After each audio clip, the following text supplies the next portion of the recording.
साहब जब राउंड पे गए तो उन्होंने सबसे पहले उनका सीटी स्कैन उठाया। उन्होंने देखा कि अच्छा इसमें क्या फाइंडिंग दिख रही है। और ऐसा होता है कि बहुत से मरीज बहुत बार अस्पताल में आते हैं, तो अगर कोई शक्ल देखी देखी लगती है तो आप उनको पूछते हैं कि तू पहले भी तो एडमिट तो नहीं था।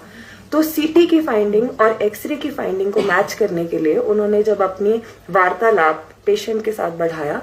और पेशेंट की तरफ देखा, पहले वो रिपोर्ट ही देख रहे थे, तो उन्हें ऐसा आभास हुआ कि ये पेशेंट कहीं दोबारा एडमिट तो नहीं हुआ, क्योंकि श्वास की बीमारी वाले पेशेंट बार बार चेक कराने और अपने प्रोसीजर के लिए फॉलोअप के लिए आते रहते हैं। तब जब उनकी वार्तालाप शुरू हुई कि तो देखा देखा लग रहा है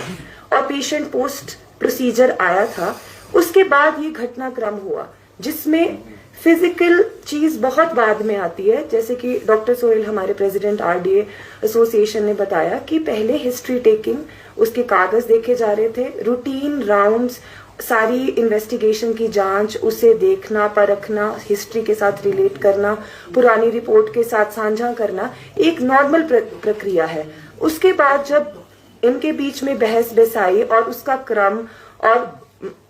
बहस आगे बढ़ गई, उसके बाद जब वो वीडियो जो उनके साथ अटेंडेंट थे, आप लोगों ने बिल्कुल सही बात कही कि कोई बोल रहा है कि गार्ड कहाँ थे उस वक्त, है ना, 24/7 सुरक्षा का। आप मुझे बात बताइए कि जो कोई डे के प्रोसीजर है जैसे ब्रोंकोस्कोपी है, आपको नहीं लगता कि जब प्रोसीजर के बाद पेशेंट को सीडेट किया होता है, कोई ड्रग्स होते हैं, वो अंडर ऑब्जर्वेशन है, उस वक्त एक डॉक्टर, मरीज और एक गार्ड वहां पे होना चाहिए, क्योंकि कुछ और भी तो घटना हो सकती है, कोई इमरजेंसी भी हो सकती है। तो पोस्ट प्रोसीजर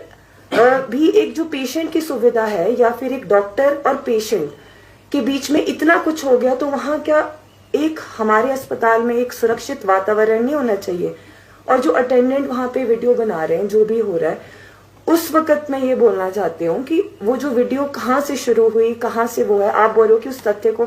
जी हाँ, जब हम नौकरी करने आते हैं सुबह तो हम ये नहीं सोचते हैं कि हम क्या कर रहे हैं उसकी, ये व्लॉगिंग नहीं है, ये हमारा एक पेशा है। तो आज तो आप लोग हमसे मांग रहे हैं कि अच्छा हमें डॉक्टर का भी पक्ष दिखाओ, उनकी भी वीडियो दिखाओ, पर हम लोग यहाँ वीडियो क्रिएट करने या कंटेंट क्रिएट करने नहीं आते हैं। हम लोग सिर्फ अपना एक नॉर्मल काम करने आते हैं। और ये पूरी घटनाक्रम शुरू हुआ है जब एक डॉक्टर, एक सीनियर रेजिडेंट, एक रिस्पेक्टेबल पोस्ट है, जो अपना राउंड करते दौरान जिसने अपने मरीज को भी नहीं देखा, उसने देखा कि अच्छा इसकी फाइंडिंग क्या है, इसको रिलेट करूं। और अच्छा एक हम उम्र 32 और 36 में मैं ज्यादा अंतर नहीं मानूंगी, क्योंकि पल्मोनरी मेडिसिन एक ऐसा विभाग है जहाँ पे ज्यादातर बुजुर्ग लोग ही आते हैं, तो हम बाबा जी, माता जी ऐसा करके ही बात करते हैं। तो उन्हें अगर अपने हम उम्र को तू करके बोल दिया और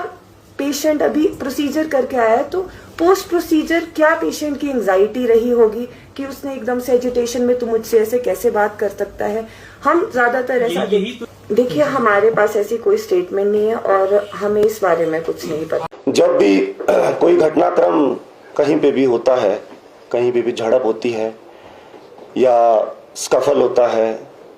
तो उसका हमेशा एक पहलू कभी नहीं होता, उसके हमेशा दो पहलू होते हैं। तो मैं आप लोगों के समक्ष हमारे डॉक्टर राघव नरूला, जो सीनियर रेजिडेंट हैं department of pulmonary medicine IGMC Shimla में, मैं उनका पक्ष, उनका वर्जन भी आपके समक्ष रखना चाहूँगा, जो कि मेरा प्रेसिडेंट रेजिडेंट डॉक्टर एसोसिएशन का होते हुए दायित्व बनता है। जो मरीज कल वार्ड में थे, उनकी ब्रोंकोस्कोपी हुई थी, उसके बाद उन्हें पल्मोनरी मेडिसिन के वार्ड में अंडर ऑब्जर्वेशन रखा गया था। तो जब हमारी इस घटनाक्रम के दौरान डॉक्टर राघव नरूला से बात हुई कि आप हमें काइंडली बताएं कि हुआ क्या है, कि जो वीडियो बाइट गई है या जो भी मीडिया, जो इतना वायरल वीडियो ट्रॉल हुआ है, उसमें एक ही पक्ष को दिखाया जा रहा है कि हमारे जो डॉक्टर हैं वो हाथ उठा रहे हैं। ऐसी नौबत आई क्यों, ऐसा हुआ क्यों? हमारे डॉक्टर जो रेजिडेंट हैं, काम करते हैं, मरीज के लिए ही काम करते हैं, मरीज को एग्जामिन करते हैं, मरीज की हिस्ट्री लेते हैं, एग्जामिन करते हैं, मरीज को ट्रीटमेंट डालते हैं, मरीज की हिस्ट्री डिटेल में पूछी जाती है, बार बार पूछी जाती है, इन्वेस्टिगेशंस के बारे में बार बार पूछा जाता है, क्या आपके टेस्ट हुए हैं, क्या हुआ है, क्या अभी तक हुआ है। एक कंसर्न डॉक्टर का हमेशा अपने मरीज के लिए रहता है। तो डॉक्टर राघव नरूला ने जो हमें एक अपनी स्टेटमेंट कहें या वो कंप्लेंट कहें, जो उन्होंने लिखित तौर पर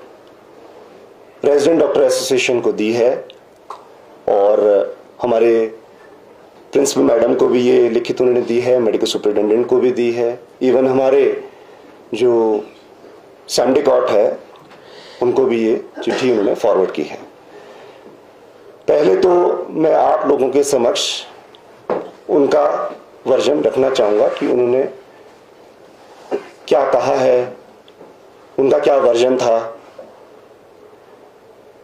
तो वो मैं आपको लिखित तौर पे बताना चाहूँगा कि उन्होंने लिखा क्या है।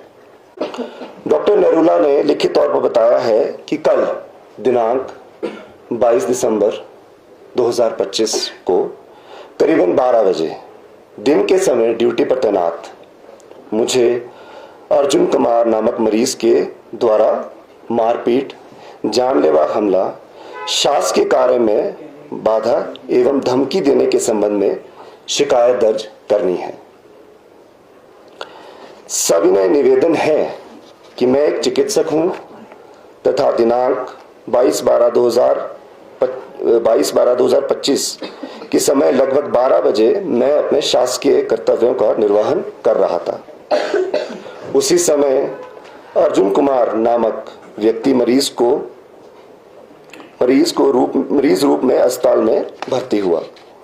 अस्पताल की नियमित प्रक्रिया व अनुसार मरीज के रूटीन चेकअप तथा चिकित्सा रिकॉर्ड, जिसमें आपका एक्सरे, सीटी स्कैन आदि व अवलोकन किया जाता है। जब यह सभी रिकॉर्ड का अनुरोध मैंने मरीज अर्जुन कुमार से पूछा गया तो मरीज अर्जुन अभद्र, अपमानजनक एवं अयुगात्मक व्यवहार करने लगा और यह कहकर मना करने लगा कि वह यह सब कागज बड़े डॉक्टर को दिखा चुका है, अतः मुझे तुच्छ शब्दों से संबोधित करने लगा।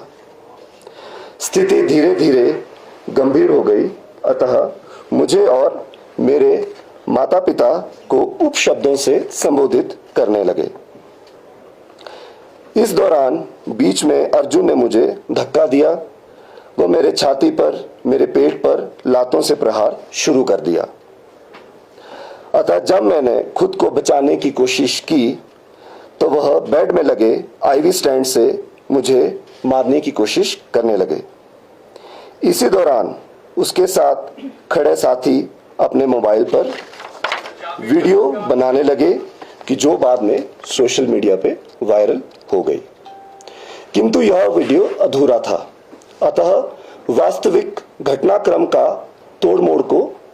कर दिखाया गया। अर्जुन कुमार ने न केवल मेरे साथ मारपीट एवं जानलेवा हमला किया, बल्कि लोक सेवक होने के नाते मेरे कर्तव्यों में बाधा उत्पन्न की। इसके पश्चात उसने अपने परिचितों को बुलाकर मुझे जान से मारने की धमकी दी। आपसे विनम्र अनुरोध है कि उक्त अपराधी के विरुद्ध कड़ी से कड़ी कार्रवाई की जाए,